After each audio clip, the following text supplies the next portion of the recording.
On this beautiful day, I'm headed into London King's Cross railway station for my next big adventure. It will be another epic but budget journey, not just by land, but also by sea.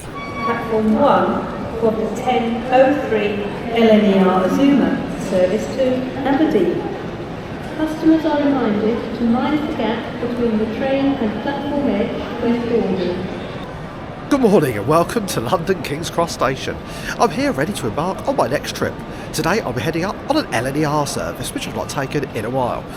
We're going up to Newcastle and then from there I'll be taking the DFDS ferry across to Amsterdam, something I did on my channel a while ago, which was my most popular video. So I thought, well, you all liked it before, so we'll try it again on her sister ship. Last time I was on the King, this time we're on the Princess. So we'll see what happens and we'll head off. With that, welcome to Carl's Travel Channel, where every journey costs less than £200. Please sit back, relax and enjoy the ride. And always remember, the nearest exit may be behind you. I head through to the platforms where the intercity trains await, underneath the historic train shed roof. Sadly today we're not on platform 9 3/4, but the much more aptly numbered 0 instead. It's yet another hidden platform here at King's Cross, and there is my ride for today, an LNER Azuma, or Satsuma even, or if you're a railway enthusiast, a Class 800.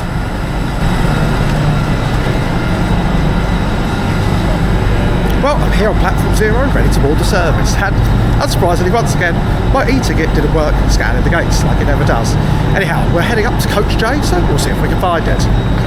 I managed to squeeze all of my travel accessories onto the tray table and wait to go. My headphones and a Pret lunch. Well, welcome to your seat. With that, we're off. So, here we go. We wave goodbye to a Grand Central train, and if you wish to see one of them, you can in my Hull to Rotterdam video already up on my channel. That's also a competitor of this route, and one day I will make a video comparing the two. And that counts for both the trains, LNER versus Grand Central, and also DFDS versus P&O on the ferry. On that note, please remember to like and subscribe. It really does make a difference. You can also now follow me on Instagram at Carl's Travel Channel. As you can see, the first part of the journey, we were literally crawling at a slow pace out of the station. I hope we speed up, as I've got a ferry to catch. The big shiny new offices opposite are actually Google's new office building in central London, which I believe is even the home of YouTube in the UK. We'll have to give them a wave as we pass. We then very slowly head into the tunnel portals, and our train heads all the way to Edinburgh Waverley. Today with a nice fast non-stop service, we will be heading all the way express until we get to... Next station will be York. So let's hope we get our skates on. CCTV is in operation on this service for your safety and security. I'll explain what is available to you. I'll be passing the train regularly. Something issues. Please to speak myself with any member of your board team. The full ticket inspection is part of the beginning phase and that's that everyone has their tickets ready for scanning. Thank you. Well, on that note, and passing here at high speed through Hornsey Station, it's time to discuss the fare I paid for this journey. Well, I really was very lucky, and one of the reasons I decided to book was because of the Great British Rail Sale, where they reduced tickets by about 50% in January and the beginning of each year. As you know, on this channel, I love a bargain or always look for one. I paid an incredible £25.10 for my ticket, booked around 3 months in advance. Approaching in the distance, you can then see Alexandra Palace. Also known as Ali Pali, this was the UK's first ever TV transmission station, and here we pass through the station. Returning to the subject of fares, the journey from London to Newcastle is one of the most expensive in the UK, and I would definitely spend some time searching for a cheap ticket for it.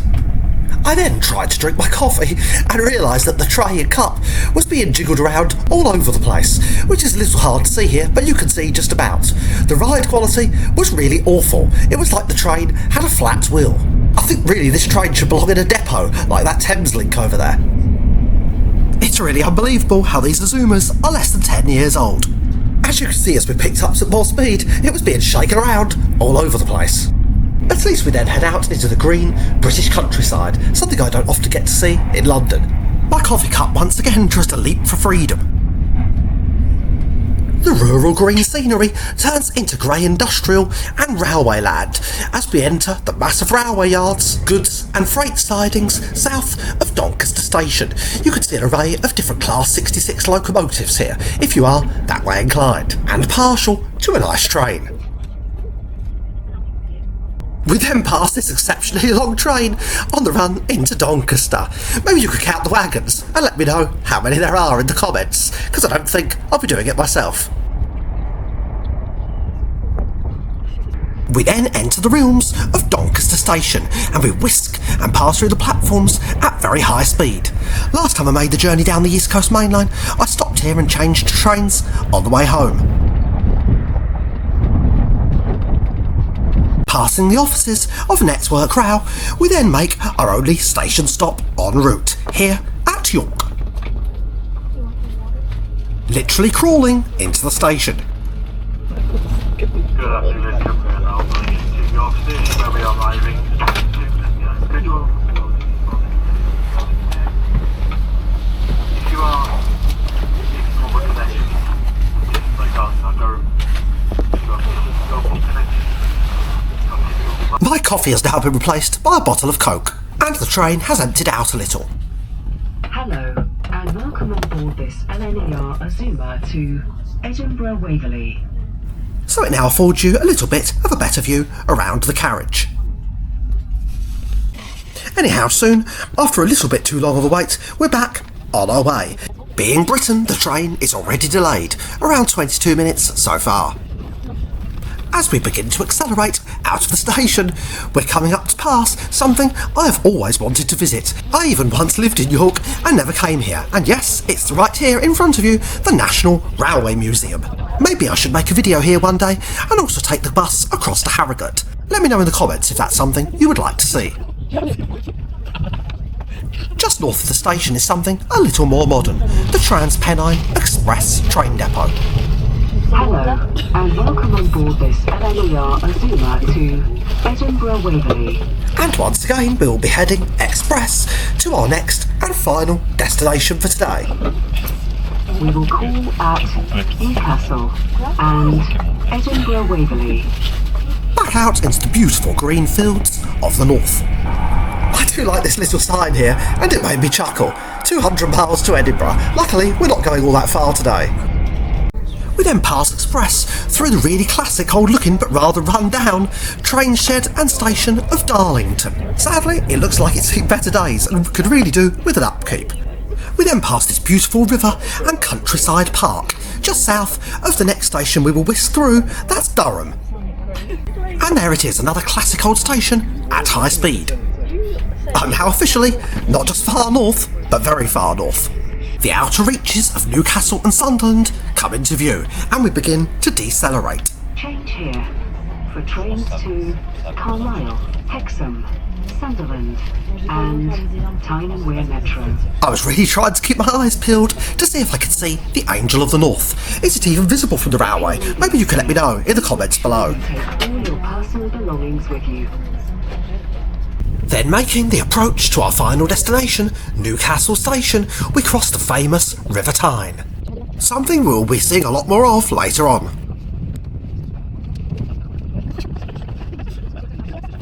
This area of the city really looks like it's going through some massive rebuilding and regeneration works. You can see Newcastle's famous Life Stadium come into view. We finally arrive into Newcastle Station, and as we do, we pass one of the new TransPennine Express trains over on the other platform. Good afternoon, we are now pulling into Newcastle Station.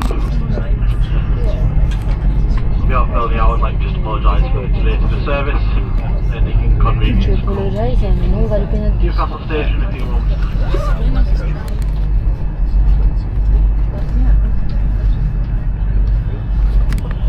And there she is, the new TransPennine Express. Well, I've made it here to Newcastle train station, and actually, well, the journey wasn't too bad in the end, although the train did arrive 25 minutes late in total.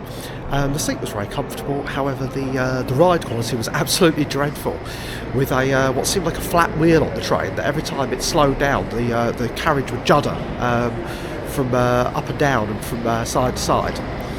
Anyhow, I've arrived here all good, so we're going to get a little refreshment and then head to the bus for the ferry terminal over to DFDS.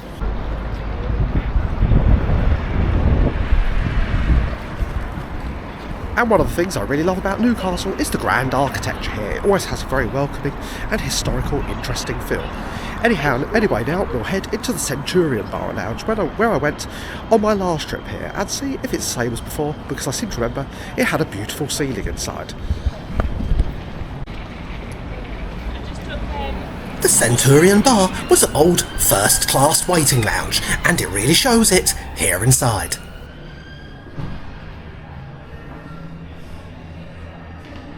Being a station pub, drinks in here are not cheap, but it's a tradition now to begin each of my Newcastle to Amsterdam trips. And just like last time, you really cannot beat that amazing ornate ceiling. Well, I best not be late, so it's time to catch the bus to the ferry. You literally just head across the road and turn to the left out of the station, and here we are. And well, the bus travels right here from Buick Street, right opposite the train station, so it's nice and easy.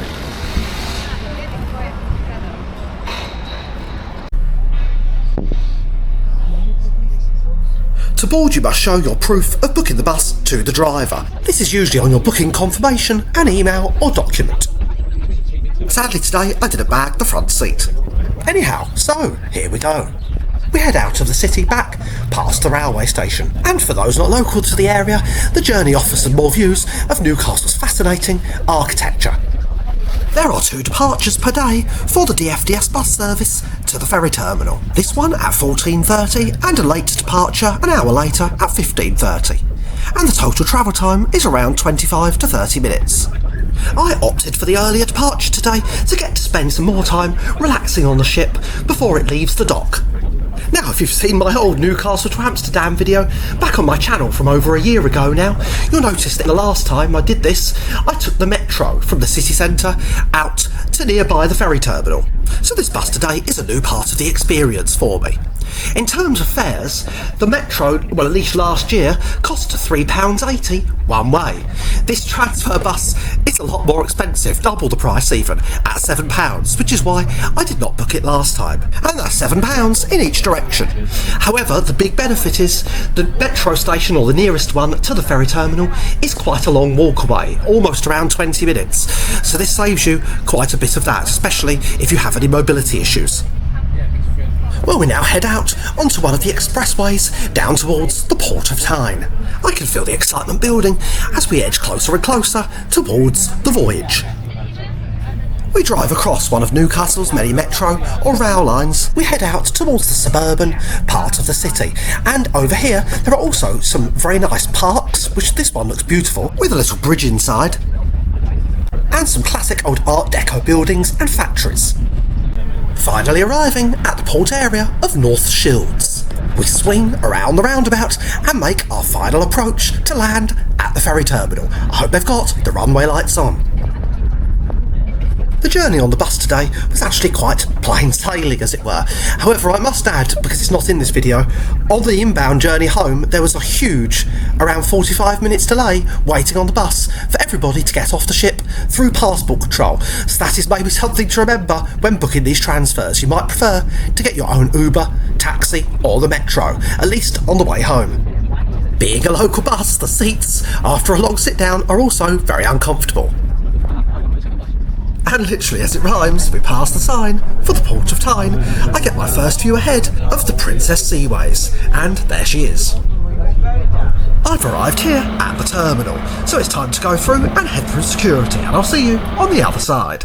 The wait for boarding was only about 20 minutes. Nice and quick and easy up here past this long luggage carousel, a welcome from DFDS. Fortunately, this is all quite flat and accessible for those who need it. And welcome aboard the rather uninspiring lobby of the Princess Seaways.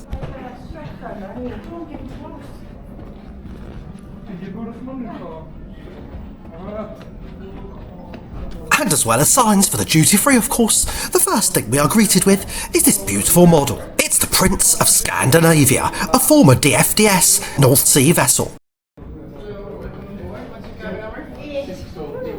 Now so begins the long search for my cabin for the first time, somewhere here on deck 8. Now let's see how long it takes me to find it. These always are a maze. Well, I seem to be walking around in circles. A nice retro DFDS poster on the wall here, however. Typical, it's right back where I started. Will I be first time lucky with the key? And no, of course not, that never happens on a ferry. Phew, second time lucky, and you have to give this door a good, firm pull. And welcome to my cabin. Very exciting, as it's my first ever double on a ferry. Well, I've made it inside the cabin, and for the very first look, although I nearly couldn't find it because the numbers aren't actually in a proper numerical order. Anyhow, here we are, and it's certainly small inside, and the double bed takes up a lot of space. The first time I've ever had one of these on a ferry, so that's exciting to see. But yeah, it certainly looks like a good bed anyway. The cabin can maybe do with being a little bit bigger. The two Scandinavian style duvet covers, which you always get in Norway and Sweden, etc. This type of bed, and some nice castles and interesting pictures of Newcastle up on the wall there. It looks like a temperature controller at the side, and a nice mirror to see how bad you look after a busy day travelling. We'll look at the bathroom and everything in a moment. Let's take a better look at the bed. You get 2 towels provided, although there's only one of me today, and it looks like these are reading lights behind the bed. Do they? Yeah, they both. Let's see if they both work. Yep, they look very good, and you can obviously easily control them from the bed. And hidden in here by the side, I think there's actually, not only is there a USB-A socket, there is also a USB-C socket. So that is really, really good for a ship, which I've not seen, and one on the other side. So you actually get 4 USB ports right on the bed, which is very, very well equipped. So it's a massive thumbs up. And a tiny little table down here to put anything you need. There's also a European socket here. But one thing to note, there is no UK power socket in the room, so make sure you've got your European adapter with you.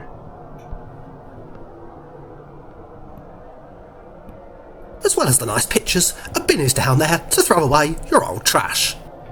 Okay, now my coat is off. First look in the bathroom.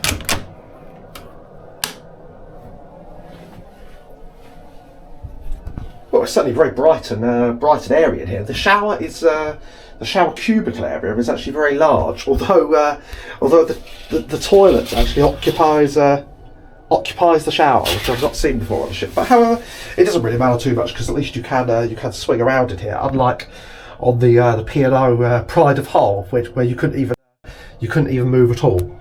It includes a hair and body and shower cream here, and a dual control shower with the pressure and the heat. So we'll try that out tomorrow morning to see how it is. And there is the nice shower head, which I'm assuming is detachable, although actually maybe it's not detachable. It doesn't look detachable, so that is a negative, because I like to be able to move it about. And a separate soap dispenser by the bathroom there, and mirror and lighting, and a hook for your towel. One other thing I've noticed is there isn't actually really anywhere in here to put your bag. So if you had a suitcase, you wouldn't be able to position it at all. All there is this tiny stool, which I could just about, which has also got some crumbs on it, which is slightly alarming. You could just about fit my tiny Ryanair bag on this stool. But if you had anything larger, I don't really know what you would do with it. It'd be a bit of a pain because you'd have to put it on the bed to open it. And this is why, because of the non-UK power socket, this is why I always bring my trusty EU charger with me, which I take everywhere, because you don't need to worry about any cumbersome adapters which tend to fall out or not fit into certain sockets. Another thing I noted is when unpacking, is my little wash bag there fits nice and snug out by the mirror. Now for the important in-flight magazine. You also get this little Sail and Save duty-free brochure on board with the various different duty-free options in there and deals, and a little bit of information I think in the front there about the actual route, the journey itself. There you can see a nice little map showing the Newcastle to IJmuiden route, and a little about DFDS here, and also about the bars and restaurants available on board the ship, including the North Sea Bistro and the Explorer's Kitchen, which is the buffet, which we're going to check out tonight, because rarely for me, I've actually booked the buffet for once.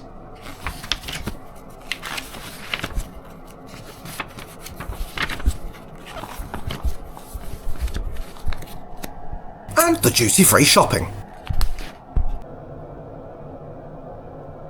Also, I did notice that this end of the room is very, very dark, and that is remedied slightly by turning on the bright mirror lights here, which does illuminate it a little. So, yeah, however, obviously that's going to go off when you leave the cabin, so it is a bit dark exiting there. There is also a giant space under the bed, because the bed is actually rather high off the floor, well above the height of my knees, and I'm 6 foot tall, so it's nice really to get a bed that is like at the height of a normal hotel bed, possibly even higher. But one small complaint already: after just sitting on the bed, the sheets have collapsed and the mattress is visible. This is literally just after me sitting on the end here, so that is not very promising for tonight, when I dread to think what will happen to it. And we'll find out what happens tonight later in the video. Right, it's time to head out of my cabin and explore the ship for the first time. And make sure you've got your key card with you. Because on a previous trip, I locked myself out.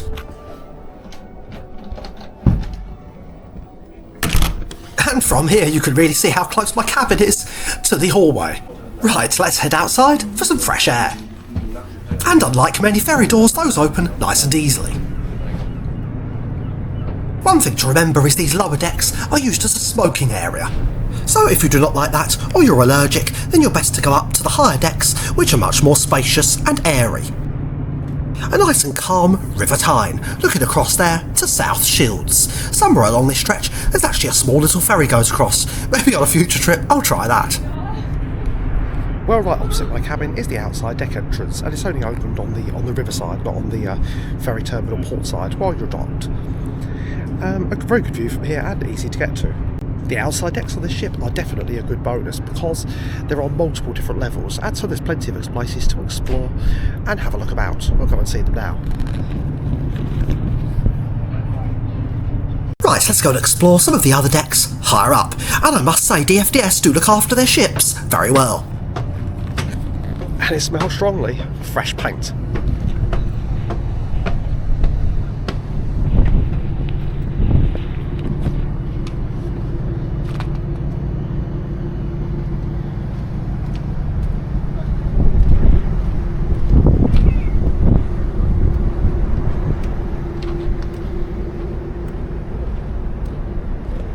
There's some characters here sitting on the end. Let's try not to disturb them.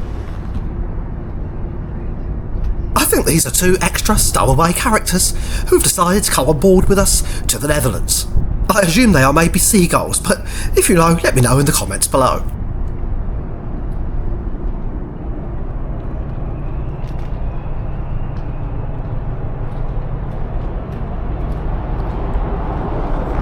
Being a Danish ship, the flag of Denmark is flying proud at the stern. Well, not really flying in today's wind, just sort of dangling there. And no cars or trucks currently on the loading ramp. Now let's move on to the land side of the vessel. Heading round now to the other side, you can actually see from here the ferry terminal itself. And at this angle, it certainly doesn't look the most glamorous or permanent of buildings. And it's good to see, of course, that there are plenty of lifeboats locked in place here. Hopefully, though, we won't be needing those on this voyage. With that, welcome to the Princess Seaways. She was built in 1986 as the Peter Pan at Seebeck Werft, Bremerhaven in Germany. Along with her sister ships, she was originally built for the German ferry operator TT Line, where she operated for the first 7 years or so of her life. A brief pause from her history whilst we passed the noisy array of fans and vents from her engine room here at the stern of the ship.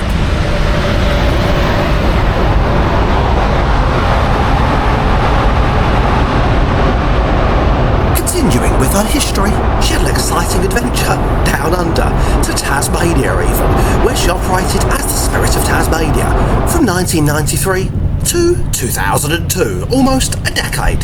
She then moved up back to Scandinavia, to Norway, and to Fjordline, an operator I'll soon be making a video on myself in the coming couple of months. Finally, in 2006, she was sold to DFDS, or back then DFDS Seaways, and she was named the Princess of Norway. Finally, this morphed into the Princess Seaways in 2011. However, the thing I find most fascinating about this ship really is her sister ships and the Peter Pan class of ferry, as there was 4 of them, plus another built in an almost identical style, the Koningen Beatrix. Her second sister, originally the Niels Holgersen, was sold to Brittany Ferries and underwent a bit of a rebuild during her time with her, and that then became the King Seaways, the other sister now on the Newcastle to Amsterdam route, and you can see that ferry on my channel in my older video, so there are a few differences between them, maybe you could spot them in the old video. The third ship was the Olau Britannia, which is now all the way down in Italy as the SNAV Sardinia. Right, let's head back in the quiet and warm and explore the insides of the vessel.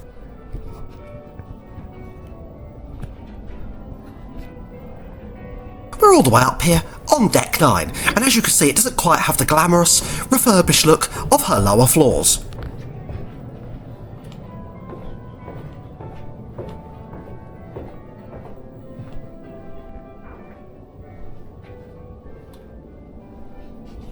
A view here of her deck plans to give you an orientation around the vessel. As you can see, all passenger entertainment is on deck 6, 7 and 8.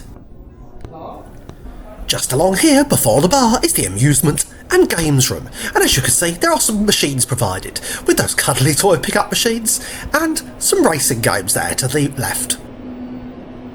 This is also a location for some very handy sterling and euro change machines should you need them for anything on the ship or on land. As for this thing, I'm not sure what it is. And another strange machine there. And of course the obligatory air hockey table. What on earth is this thing?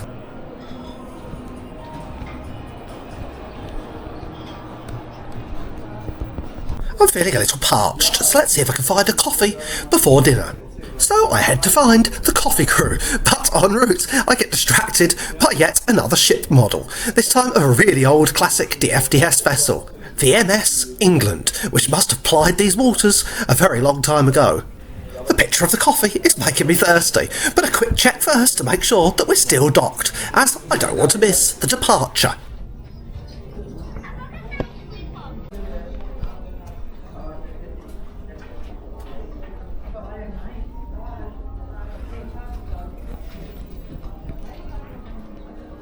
Well, here we are at the coffee crew, so let's see what I can find. I must add, despite the branding, this is not a Starbucks, but it's just branded as selling Starbucks coffee. A selection of fairly expensive cakes and drinks are available. So I sit down and tuck in to a cake and coffee refreshment for well over 7 or 8 euros. Just around the corner from here is this quite cool section devoted to Orca, which specialises in marine wildlife observations around the waters of Europe and beyond. Maybe I'll spot some of these later after a few drinks in the bar. When I did my Portsmouth to Santander trip, Brittany Ferries even had an Orca presentation on board. Just over in this corner is a really handily located ATM, should you need it. Then you can make your ocean pledge.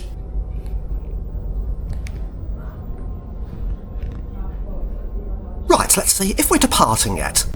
Over here is the entrance to the Explorers Buffet, which I've booked later for the first time, so I'm eager to try that out.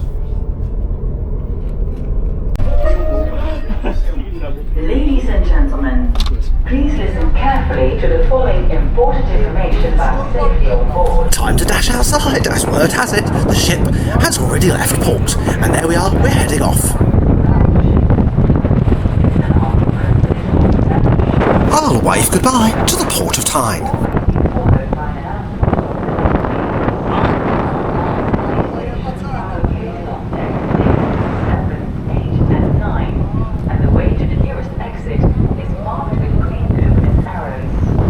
The voyage across the North Sea begins.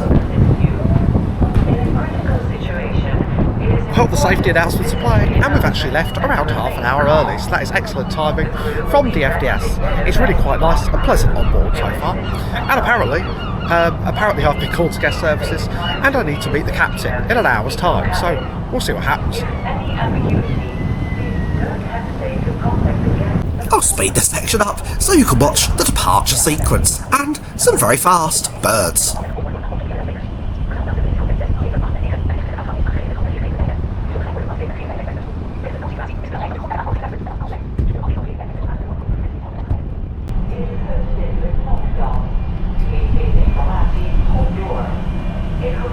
There is a really big selection of outside decks and verandas on the ship to choose from. However, as you can see, they're looking a bit dirty and grimy, which is unusual for DFDS, as their vessels are normally quite well kept. Even the floor down there is a bit of a mess.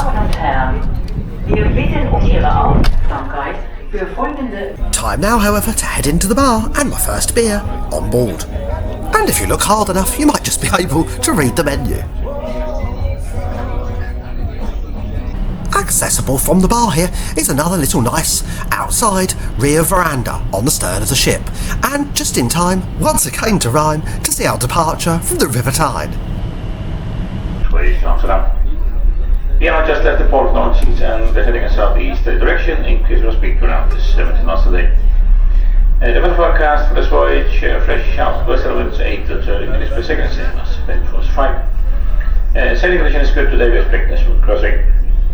Expected time of arrival tomorrow morning, according to schedule, 10:45, 9:45 local time, which is the same as ship time. And the weather forecast for the Amsterdam is when we expect partially cloudy, fresh southwesterly winds and around 10 degrees. Thank you for your attention, and nice to have pleasant time aboard again. Well, there you have it, and on the subject of the captain, that's exactly what my next surprise for this trip has in store, because I need to go to the reception and then be escorted up to the captain's bridge. This is a new first for me on any of my trips, so I really am quite excited and a bit nervous about what to expect up on the bridge because I've never seen it before.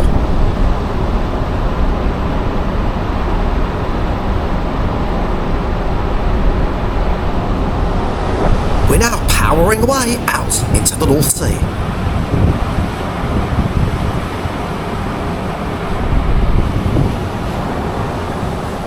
We then leave the UK, exiting the breakwater of the Tyne. Anyhow, it's time now to head to the reception and then up to the captain's bridge, so I'll see you up there. And welcome to the flight deck, or the bridge as it's known in nautical terms, and the captain was very nice to show me all around. Fantastic view, and you're talking, you can see everything. From the bridge wings here you get this fantastic view, looking back down the rest of the ferry. And in a really amazing and lovely gesture, the captain volunteered to let me sit in his chair for a picture. But you can sit in the chair, then I can take a picture of you. Oh, yeah. So this one. That way, yeah, that way. Yeah, it was filming me, yeah? Yeah. Okay. Yeah. So you are steering the vessel, yeah? Just like on an aircraft, these days everything is computer controlled. Great, thank you. A final view over the starboard side, and the captain's chair. My bridge visit is complete, and I must offer a very big thank you very much to the captain for allowing me this experience. The visit was absolutely fascinating and very enjoyable. I'm now feeling peckish, however, so it's time to head down where it's getting dark outside and head past the many duty-free adverts to the Explorer's Kitchen, or buffet. I booked this in advance due to the lack of other food outlets on board, and have gone for the 7 PM sitting, from which you get 90 minutes in the buffet. And a nice notice there for any special arrangements if you are vegan or have allergies. To the left is an ice cream bar there, and we arrive at the main buffet bar.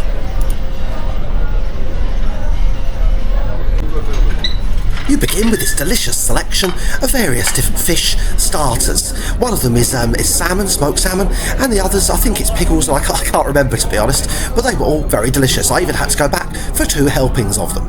One thing I don't like, however, is drinks are not included, which they are on the buffets in Scandinavia. Next up to the side here is a various selection of different breads, and over there, cheeses.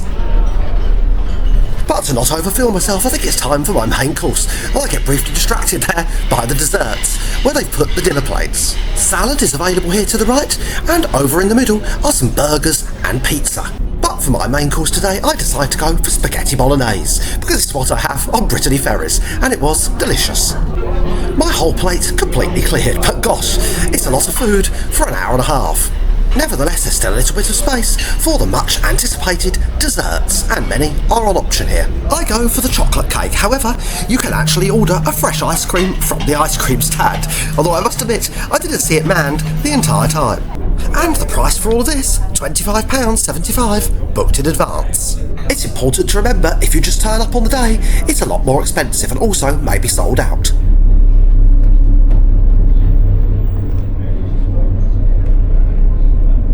I have a quick peruse here in the Onboard clothes shop, which like last time has some discounted sale items right by the door there.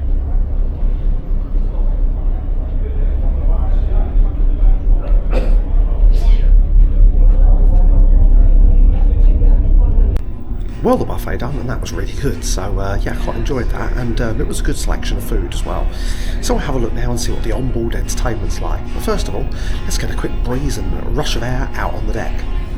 I spied this poster over here which did make me laugh about the common working language on the two ships, as it implies it's different for each vessel, but alas no, it's exactly the same. And yes, it's English.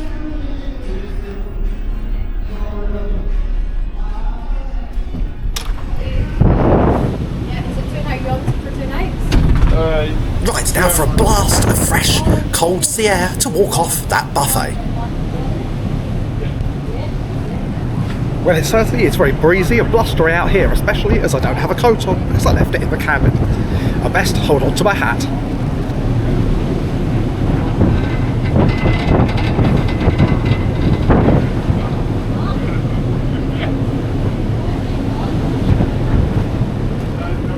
But alas, I came out here to wake myself up after all the food, and it seems to be working. I head back to the bar through the insides of the ship and along this little corridor where I find these interesting, unique posters of different destinations for the journey. If you like maps like I do, which is something I've always enjoyed since I was young, then you would find this pleasant for viewing them. Heading back past the games arcade there, to the right where we went in earlier, but now of course it's occupied.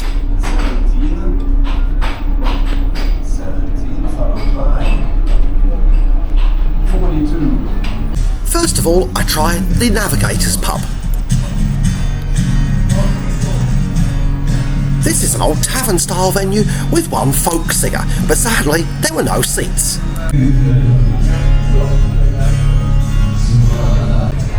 Well, and cheers. I can't actually find a seat in the Navigator's pub, so I've had to sit out here in this games area.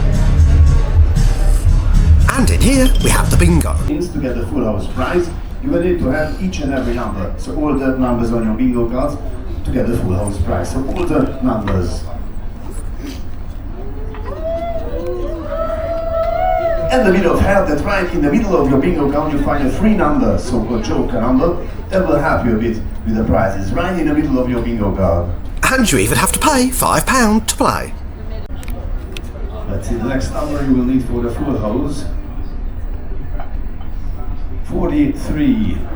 43. And I didn't even win.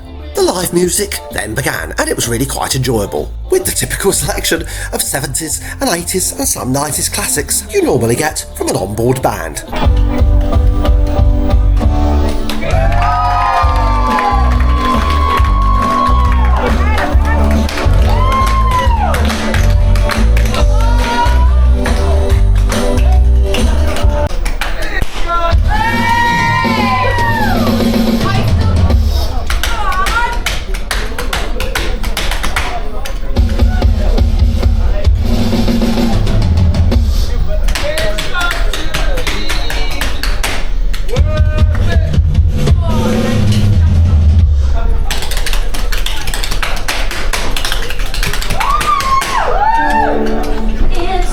Go for a little explore of the decks at night, because there is nothing I like more than my midnight stroll on deck. And another quick blast of air after being in the bar, and the show is it's alright, it's a typical ship-style band. The decks out here are very illuminated as usual, although that does mean that stargazing can be a little bit difficult, which I've never really successfully succeeded in on a ferry. It would be nice sometimes to see if you could see the Milky Way. Have you ever seen it on a ferry yourself? Let me know in the comments below, because I am quite curious.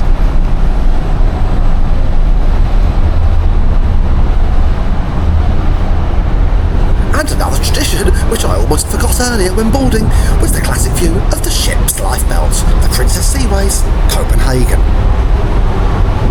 It is a great feel just looking out from the ship at night.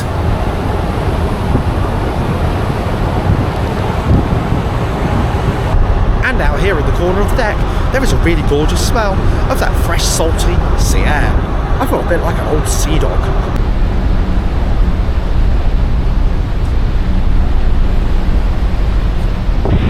Right, let's brave climbing further up to see how windy and blustery or ferocious it gets.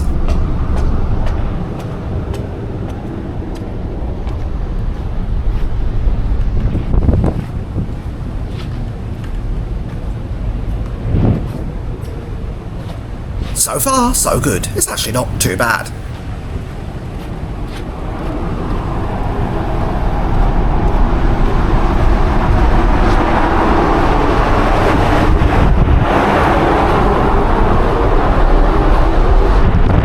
But alas, I think I spoke too soon. Oh my gosh, this area up here is really extremely very windy. But we'll battle it anyway and head back to my cabin and grab my coat.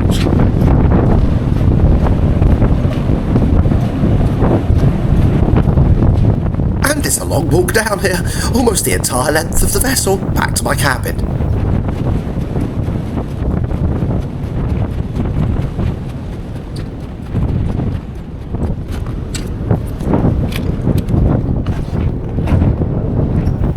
Thank heavens for that, back in the safety and warmth and quietness inside the ship.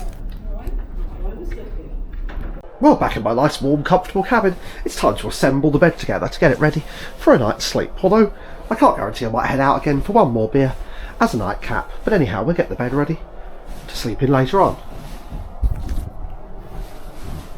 And it certainly is a very big, plump duvet. We'll give it a little try out now to see how it feels. My first time trying a double bed on a ship. And yes, it's really quite comfortable. And the bed itself is very well cushioned and padded. A nice big fluffy mattress. That is definitely a thumbs up. Well, I decide to be sensible and not head out for any more drinks, so it's time for a good night. The double only cost £20 extra for the whole voyage. Well, I'm now tucked up in bed, and this bed is really exceptionally very warm. So we'll say goodnight from the North Sea and from the Princess Seaways, and I'll see you, of course, in the morning.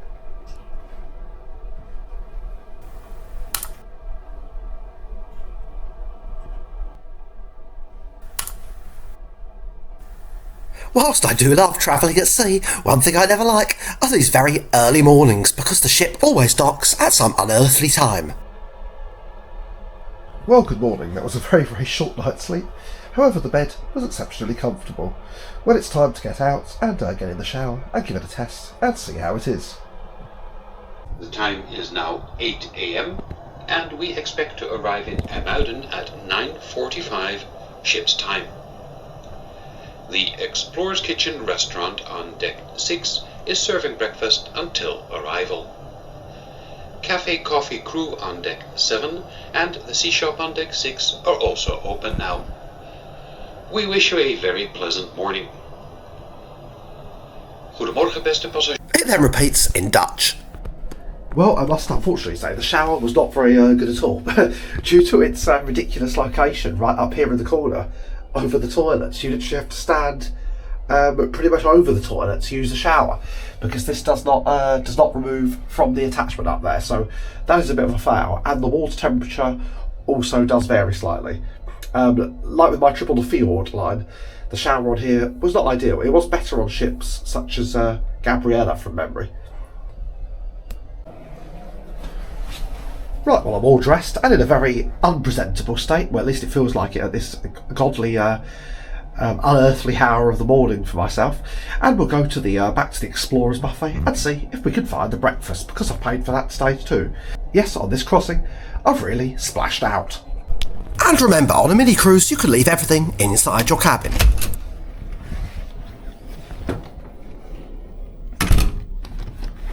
Heading out of my cabin back past this nice old retro DFDS poster.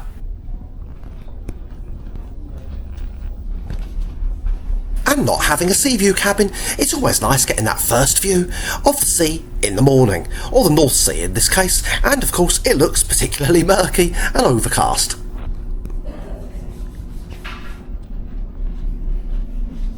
These stairwells have all been nicely refurbished.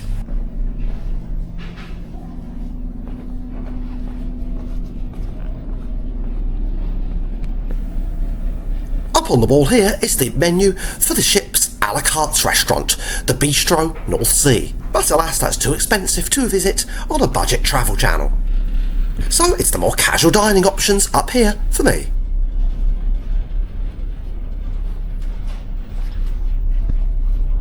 But oh dear, I've just remembered I'm going the wrong way, as the Explorer's kitchen is actually a floor lower.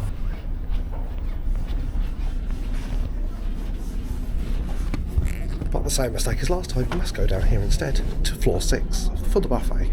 The entrance on floor 7 is not currently open. Instead, of course, you go back past the duty-free store. It's like deja vu. For the Explorer's kitchen breakfast this morning, I also booked in advance, and it was an amazing price of £12.99. Grabbing my cutlery, let's see how good value for money the breakfast really is. And high chairs are provided if you need them.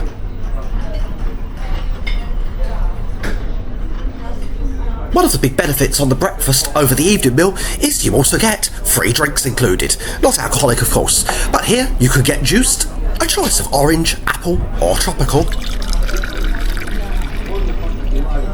And also there's tea and coffee. Time now though to head for the hot options, because as you know from my channel, I do love a traditional English breakfast. And with a bit of everything available here in unlimited quantities, it certainly did not disappoint. There's one thing missing, however. Where on earth is the free coffee that I was promised? Because currently the mug is empty. You certainly though can never beat a view over the sea for breakfast. Well, I must say this actually looks really good, so bon appetit. The only slightly strange thing is they serve the coffee at the table, but the milk you actually have to get up, back again, and take the coffee across and then just served over to the milk machine, which is a little strange.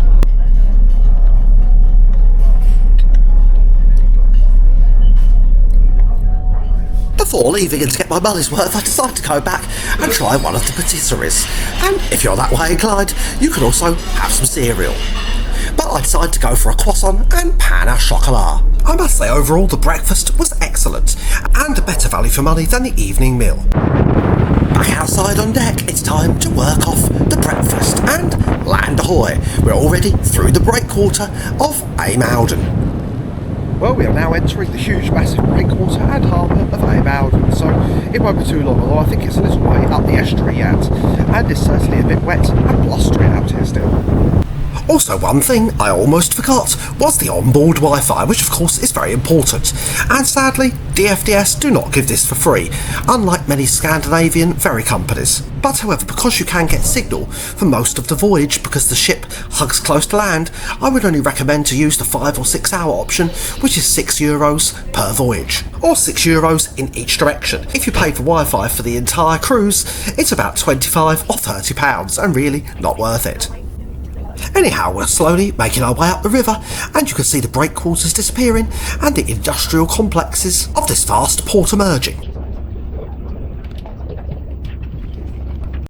Before we arrive at our berth, there is also a dock here at IJmuiden for cruise ships, or I guess a cruise terminal as it might be called. Who would have thought?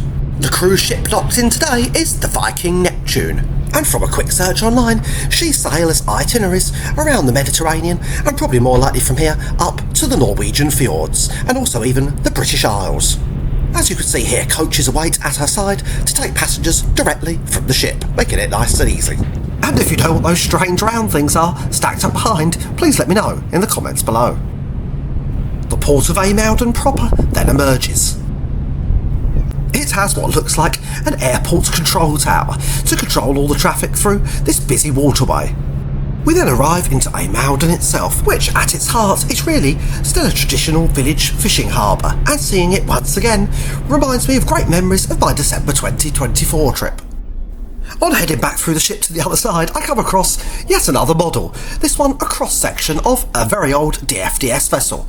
Which one is it? Please let me know. I head through out to the other side to get a more close-up view of the DFDS terminal.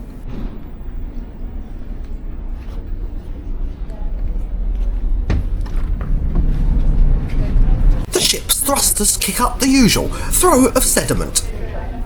And here it is, the DFDS terminal, IJmuiden, which serves as their port of Amsterdam. Down there it looks as though there is actually quite a nice fish and chips restaurant, but because the DFDS have a policy of making you pay compulsorily for a transfer into Amsterdam, I've never got to explore this area. I really think it'd be better if they allowed a transfer either locally or to Haarlem, as well of course as that to the city centre. Anyhow, soon we'll be deboarding the ship and going through EES and security, so let's hope it doesn't take too long. There is a big long flat boarding bridge for those who have any accessibility needs. And soon I'm off at the other end of it, with a nice view there of the Princess Seaways as I wait to go through passport control. And out in the Netherlands, nice and quick and easy, now it's time to board the coach to Amsterdam. And here it is, the Brewer Tours. But beware, make sure you have your confirmation with you, because despite that it's compulsory, they still like to check. A final wave goodbye to the Princess. Now, my main complaint about this bus last time was the lack of legroom and uncomfortable seats, so I legged it for the front and I've bagged the front seat. This is quite a lot better, and I even get my own little tray table there. And so, here we go. It's also worth pointing out that you must wait for every single mini-cruise passenger to go through passport control before the coach leaves, because it doesn't leave anyone behind, which of course is good. But if you're first through, like I was, it's quite a long wait on board. The cost of this transfer is £9 each way, which is compulsory. You cannot take these transfers off, so if you want to go to Haarlem, you still have to pay for it. We're then greeted by the pleasant driver. So, good morning everybody. My name is Ed and I bring you to Amsterdam. One thing to do is your safety belts, put them on. It's for your own safety. And when we're in Amsterdam, I told you when the buses are leaving at Amsterdam to the boat. Yeah, have a nice ride. Is on about 40-45 minutes. You can take a nap or look off the view. You heard me in Amsterdam. Now we're on our way to Amsterdam. It's the all-important summary of the positives and negatives of the journey. Starting here now with the positives. Firstly, the ferry had great cabins and comfortable beds. I really cannot fault them, nice and clean and modern. The entertainment is free and really is good enough. And of course, for the mini cruise, the ticket pricing is absolutely amazing. Another benefit is the great outside decks on board. These are better than many other ferries, although you often don't get to enjoy them with the North Sea weather. So, do you know the song Tulips from Amsterdam? Maybe, if you like this journey, you should rewrite it to Newcastle to Amsterdam. But let's not get ahead of ourselves, because we still need to discuss the negatives.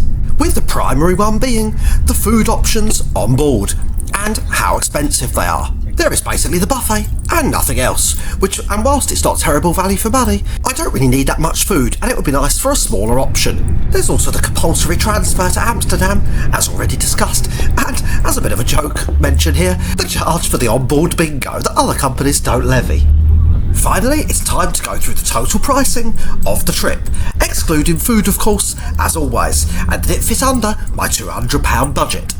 And, drum roll, as you can see, it really did. I'll let you read the prices for yourself. Amsterdam. As I told you when the bus is leaving, the first bus is leaving 3 o'clock. 3 o'clock, 3:15. When the bus is full, then you go back to the boat. The last bus is going at 4 o'clock. When you're too late, it's €125 to bring you back to the ship. Be on time. 4 o'clock takes the last bus, the first bus. 3 o'clock, 3:15, when the bus is full. Then we can go to the ship. We have 3 buses today. Have a nice day in Amsterdam. Look out for the bicycles. Stay in Amsterdam.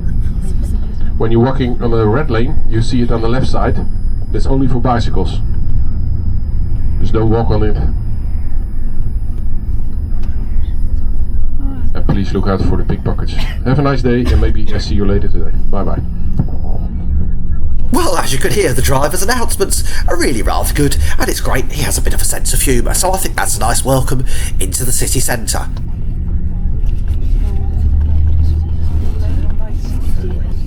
And don't forget your luggage, please, and your children.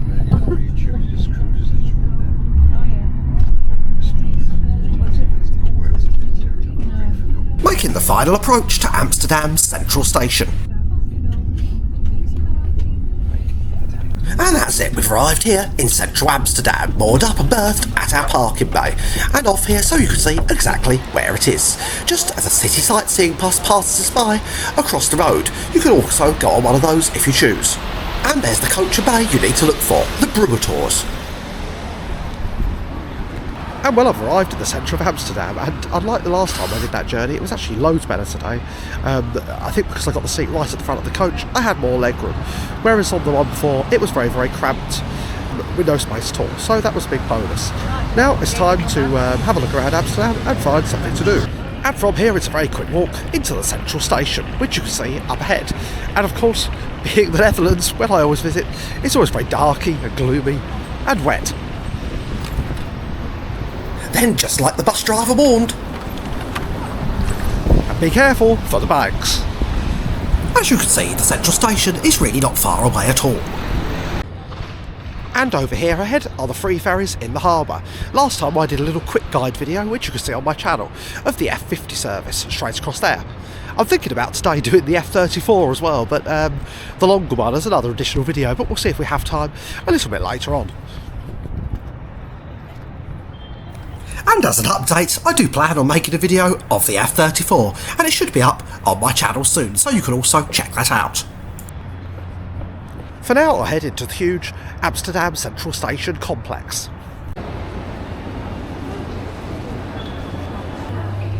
And in here is also where you go to catch the Eurostar back to London, and you either go through passport control here, so it's nice and easy. Let's also have a spy upstairs to see this unique bus station.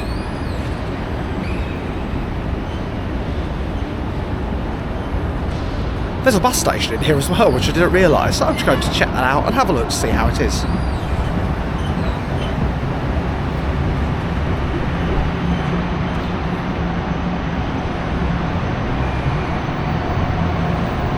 As you can see, Amsterdam has a vast bus and train network here on the map. And right near from here where the coach drops you off, you can access all of that within about half an hour, 20 minutes of the city centre.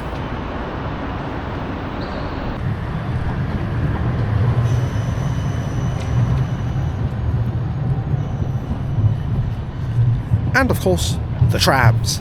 Anyhow, if you would like to see more of Amsterdam, please remember to like and subscribe to my channel, where I'll be on the free ferry and of course the journey back home. With that, thank you for watching Carl's Travel Channel. If you enjoyed this video, my name was Carl, and if you didn't, my name was Steve Marsh.